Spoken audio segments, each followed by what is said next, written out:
주님 앞에서 걷는 삶.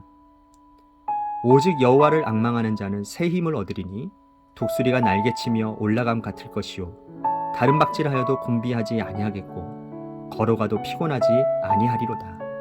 이사야 40장 31절.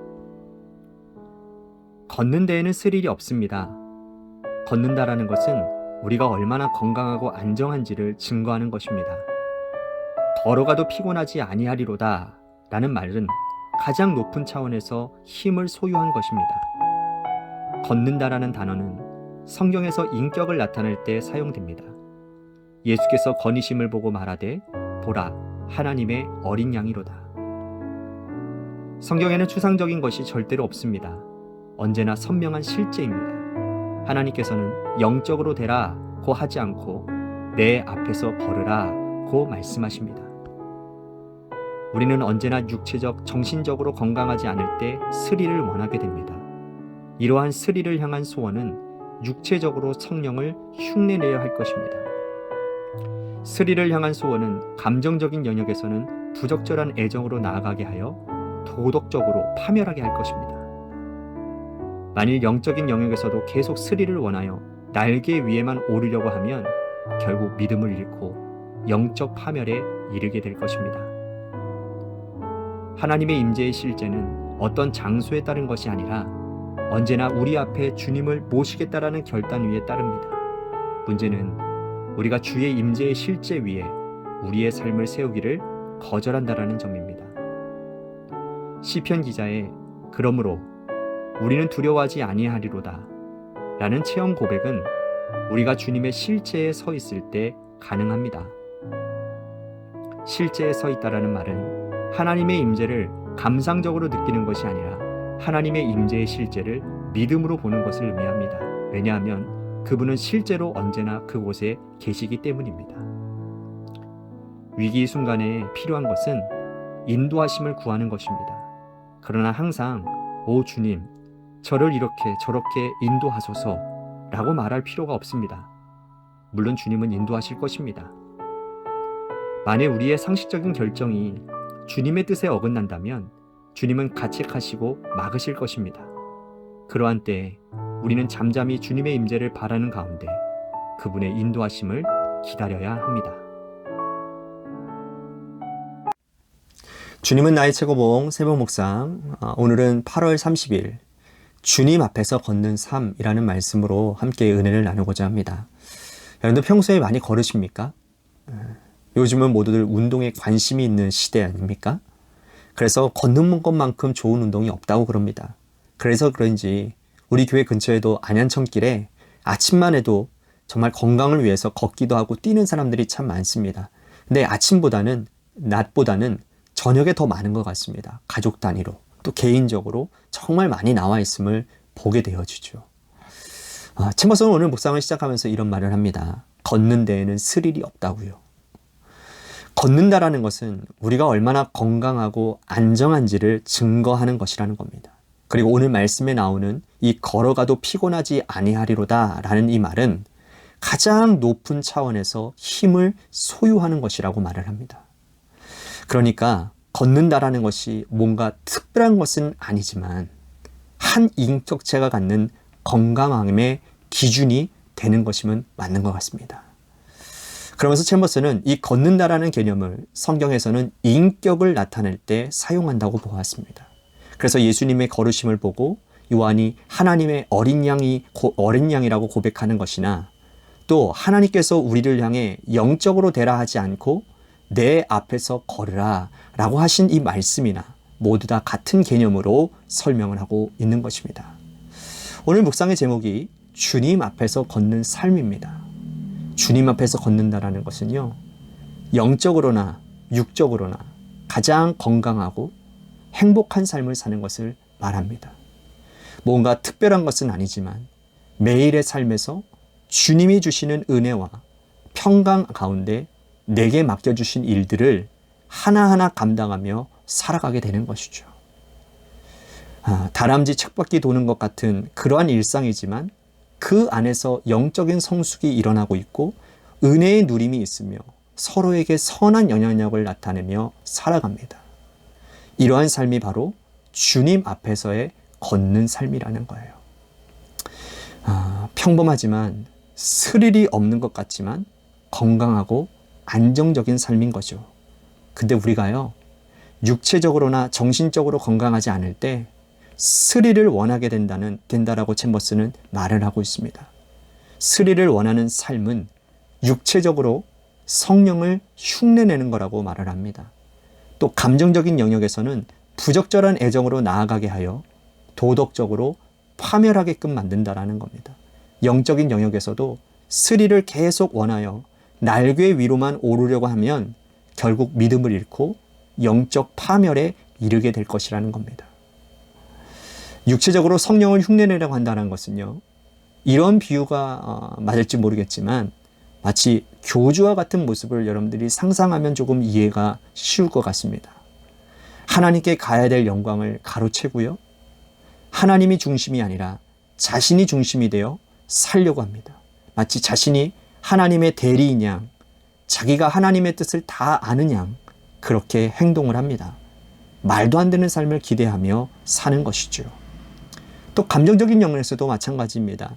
가족이나 신앙 공동체 안에서 느끼는 애정은 무슨 스릴이나 특별한 감정이 아닌 것입니다.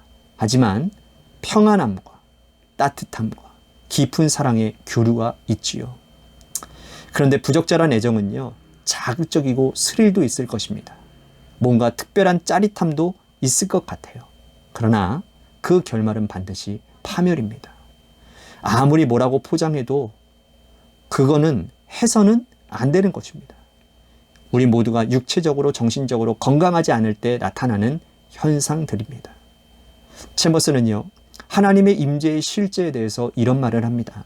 하나님의 임재의 실제는 어떤 장소에 따른 것이 아니라 언제나 우리 앞에 주님을 모시겠다라는 결단에 따르는 것이라고요. 실체에 서 있다라는 말은 뭡니까? 하나님의 임재를 감상적으로 느끼는 것이 아니라 하나님의 임재의 실체를 믿음으로 보는 것을 의미한다는 겁니다. 왜냐하면 그분은 실제로 언제나 그곳에 계시기 때문이라는 것이죠. 하나님의 임재는요, 늘 우리의 삶의 실제입니다. 왜냐하면 하나님은 언제나 우리와 동행하고 계시기 때문입니다. 문제는 그것이 감정적이나 육체적인 것이 아니라 믿음의 문제라는 겁니다.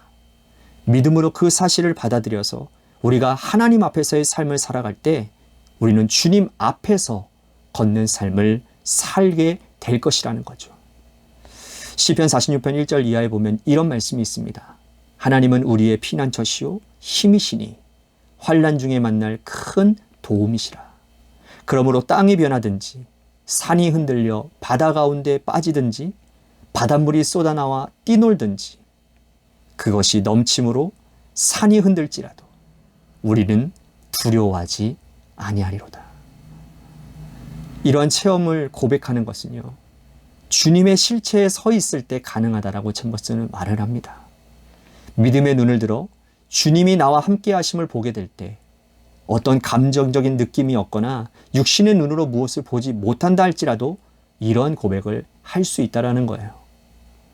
우리는 살면서요, 삶의 위기를 만납니다. 그때 우리에게 필요한 것은 하나님의 인도하심을 구하는 겁니다. 그런데 그 인도하심은 내가 원하는 내 방향대로 이렇게 저렇게 해주실 것을 구하는 것이 아님임을 챔버스는 말을 하고 있습니다. 오히려 그때가 주님의 뜻을 구할 때이고요. 만일 우리의 상식적인 결정이 주님의 뜻 안에 어긋난다면 주님은 그것을 가책하시고 막으실 거라는 겁니다. 우리가 할 일은 그러한 때에 잠잠히 주님의 임재를 구하고 그 구함과 바람 가운데서 하나님의 인도하심을 기다려야 한다는 것이죠. 그렇습니다. 주님의 인도하심은 내가 원하는 방향이 아니라 할지라도 가장 선하고 내게 가장 좋은 것입니다. 그러니 주님이 나와 함께 하심을 사모하며 그분의 인도하심을 기대하시기를 바랍니다.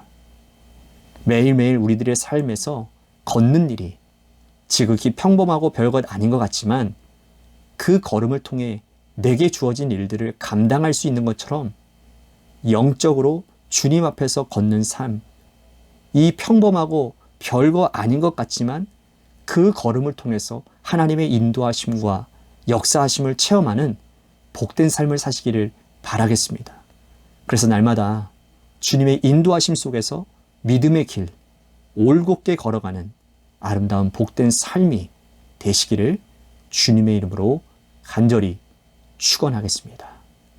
아멘.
네.